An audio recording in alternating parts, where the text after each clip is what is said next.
Hi everyone, welcome to Watch It Played Table Talk. My name is Rodney Smith. In this weekly segment, I like to propose a gaming topic, share my initial thoughts on it, and then invite you, through the comments and through video responses, to share your own thoughts and ideas. I'll compile these into next week's episode of Table Talkback, so this way we get a variety of different voices and opinions, everyone can participate, and hopefully we all learn a little something.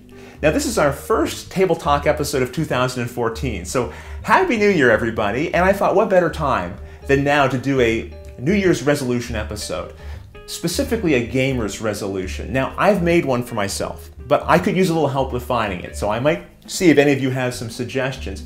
But I'd also like to hear if any of you have some New Year's gamer resolutions as well, and maybe if you haven't, this conversation might inspire you to adopt a few. In Table Talk Episode 3, I confess that I lean more towards being a more games less often kind of gamer. In other words, I enjoy having a larger variety of games, even if that means because of all those options, I end up playing each one a little less often. Now that said, I'm also an anti-hoarder, so these two compulsions are kind of butting up against one another.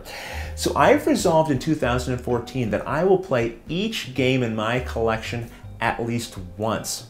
So any games that I own now, and any that I acquire up to January 31st of 2014, any of those that I have not played at least once by December 31st, 2014, I'm going to give away.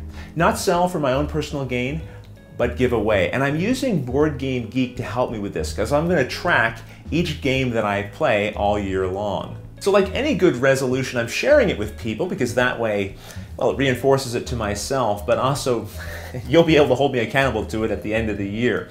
In fact, if you go to the description of this video, you'll find a link there that will take you to my collection of games on Board Game Geek. And there's a column there that shows the number of times played. These have all been blanked out, except for the very few games I've played so far. So right now, my entire collection is in jeopardy of leaving my home at the end of this year. And I adore my collection, so I don't want this to happen.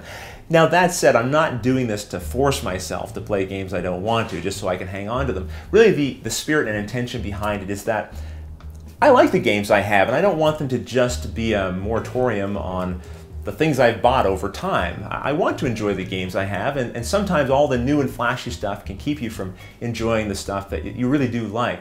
So this is going to be kind of, I think, a fun way of doing that and reinforcing it. It kind of reminds me a little bit of the Jones theory. We've talked about that here before. The idea behind that is that if you have many games within a similar genre or type of game, then you're probably going to pick one of them over the others more often. So why hang on to those other games? Get rid of them and keep the games that you play on a regular basis and prefer.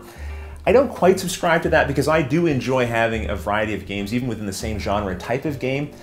Even if that means there's a couple that I play way more often than some of the others. I just like having that variety and those choices. And sometimes even if that means it's a game that I keep for sentimental reasons that I enjoyed at one time. I like the idea that I could haul it out if I want to, or I can share that game with somebody else who maybe hasn't experienced it yet. So I don't know, maybe this is Rodney's rule or Rodney's resolution. So I'm going to try to abide by this and we'll see what happens. Now I would invite as many of you as would be interested to join me in this particular challenge, but like any good system, it needs to be locked tight against the queries of rules lawyers. So I wanted to set up a few rules here and see what you think. So rule number one, you need to fully play the game. Half games don't count. So for example, we did a gameplay sampler of Cutthroat Caverns this year. We did a couple of encounters. I'm not counting that. Rule number two, digital plays don't count. So if you have the app version of the game, like I do for a number of my different games, playing that doesn't count either. That feels like a cheat to me. I think you need to open up the box, set it out, and actually play with the game. Otherwise, why keep it? Just play the app version. Rule number three, games you acquire after January 31st, 2014 don't count. They would fall under 2015's New Year's resolution if you decide to carry on again. Number four, you get Grail game exclusions. Now, you know, I want people to weigh in on this. For example, I have Space Hulk 3rd Edition. If for some reason I didn't play it before the end of this year, and I can't see that happening, but if it just so happened I didn't, I'm not getting rid of that game. That is an amazing game. It's one I'm really happy to have in my collection, and it's really for Luke. I did pick it up for him and want him to have it. So I think, I don't know if we need to set a certain number. like maybe like a handful, like 5 games that sort of you can dictate as excluded from this resolution up front or not. But I think we need some method. And in the same way, rule number 5, I think miniatures games, role-playing games should be excluded as well. Like I have some miniatures that I've had painted up for me. I'm not going to get rid of those just because I don't find the time to fit in a larger game commitment like that. Or for role-playing games, you may have lots of different books attached to that system and you may not get to that system. So my feeling is that this really just applies to board games and card games. You can sit down and play in an evening. That's what I'm thinking anyway. I'd love to hear what you think about those particular rules. Do you think they should be refined in any way? How would you personalize it for your own particular following of this resolution? So far, based on my gameplay in January, I have saved 7 Wonders and the Wonders pack, Rampage, and Theseus. So I have quite a bit more to go. But I thought this whole resolution kind of tied neatly into a tweet that I later read by Eric Lang, a game designer. He said, "Speculation. Within a few years, many enfranchised gamers will no longer value endless replayability as a top selling point." I don't even know if it's really a few years away. I think it might be happening right now. Do we really value game replayability, or do we buy a game, play it a couple times, and then set it aside for the next thing, but then claim if the game didn't have the potential for replayability, it somehow failed us, even though we're not maximizing the replayability of these games that we're purchasing? I know it's different for every person, and some people will buy games and play them many more times than others, but I just wonder, as a general rule, how often do we really stress the replayability of any particular game that we own? I've decided that I do want to have a variety of games in my collection, but I want to have games that I play as well. So I'm hoping that this resolution will help reinforce that idea, and it will give me some perspective at the end of the year on whether or not this is really true for me. So if you're interested in following the Rodney rule, I'd be interested to hear it. Let me know. What do you think of it? Do you think it's a good idea? Do you think it's dumb?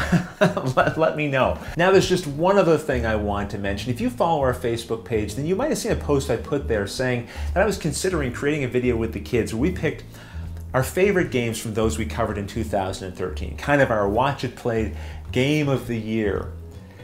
I was all ready to go. I sat down to make the video and I just couldn't do it.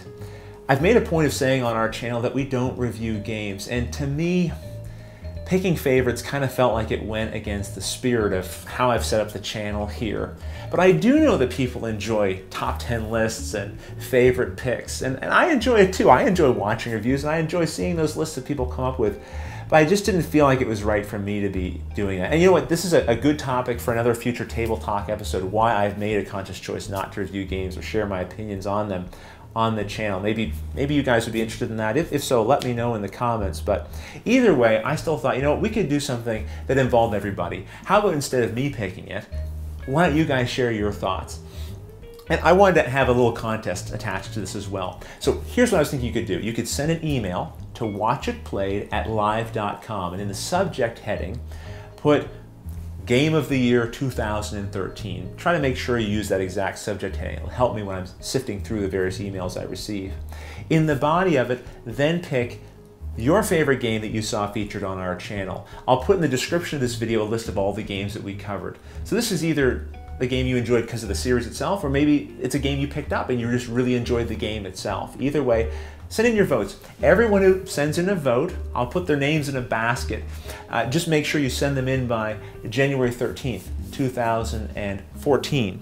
And then I'll do a draw. And the winner of that draw can pick either a brand new copy of Masquerade or this Descent expansion, the Trollfins expansion. Both of these games I received from the Cult of the New, our retailer sponsor, and these are great, and you'll get your pick of which one you'd like. We'll probably use the one that doesn't get picked in a future draw. Anyway, guys, once again, thanks for joining us for Table Talk. It's always a pleasure to be able to share my thoughts, but I really, really enjoy hearing what you have to say. Put it in the comments below, and also if you'd like to shoot a video response, we really enjoy receiving those as well. Just try to keep them to 3 to 4 minutes, and I'll incorporate your responses into our Table Talk Back episode next week, and I'll also announce the Watch It Played Viewers Game of the Year. Until then, thanks for watching.